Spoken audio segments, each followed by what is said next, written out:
Hey, what's up, guys? I'm back with another video. Actually, first thing this morning. God help me. I'm not a morning person. But I wanted to talk about Spotify, the ultimatum that Neil Young gave him, and the hilarious conclusion that came out of it. But before I get into it, in my description and pinned in the comments will be my alt tech platforms. Rumble, which is just like YouTube in case my YouTube gets the boot, which I mean it probably will once. I don't got a filter. I'm going to say my raw thoughts. And Minds, it's just a beautiful, non-toxic social media. It's a very pleasant place to be. Now, with this situation, Neil Young, he's a musical artist.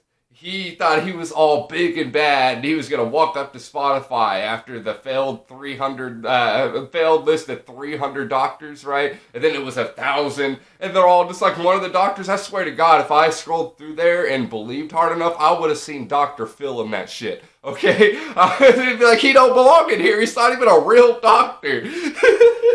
But Neil Young decided to tell these 1,000 doctors, "Oh, you're not gonna hell. Hold my beer." And went up to Spotify and said, "Look, I'm Neil fucking Young. You're gonna take down Joe Rogan, or I'm gonna pull my music." Spotify's like, "Oh my!"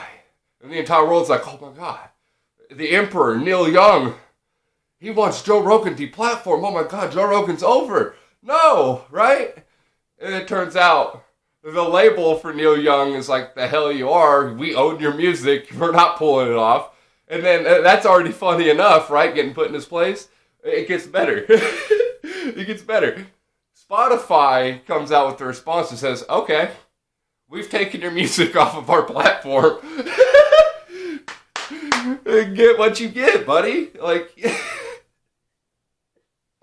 all right, sorry. I just find it really funny. It's a beautiful story. It's eloquent. It's absolutely beautiful. I wanted to share it in case you may have not have heard about it. You probably likely already did, especially if you clicked on this video.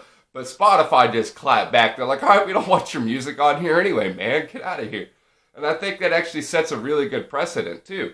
Because that shows that, one, Joe Rogan's very powerful. We've seen the charts where, like, all the other social medias are like this, right? On a graph. Like, here's the wall. It kind of goes like this in a bar graph. And then Joe Rogan's out here.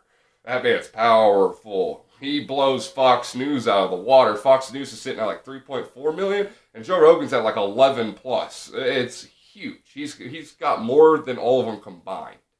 So, one, Spotify made the right decision because they're holding on to their monolithic man, Joe Rogan. That man is an absolute titan, especially to have in that industry. He's like the face of Spotify at this point, man, even though he's not, you know what I mean? Just how much he brings in for them. And then how they came and backed him up, too. And they've done it multiple times. I actually, when I first heard Joe Rogan moving to Spotify, I was like, okay, Spotify kind of came out with Facebook, if I'm remembering correctly. This is a while ago. I remember you used to be able to open it up through Facebook.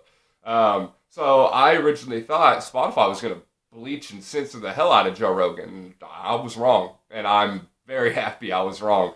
And I'm very glad to see Joe Rogan kind of going back to his old stuff, but still maintaining like normal conversations too. I don't tune into Joe Rogan for like politics all the time. That's like what I do for Timcast IRL and Sticks Hexenhammer and Mark Dice and a bunch of other different people. I love watching a lot of different voices. Joe Rogan's different.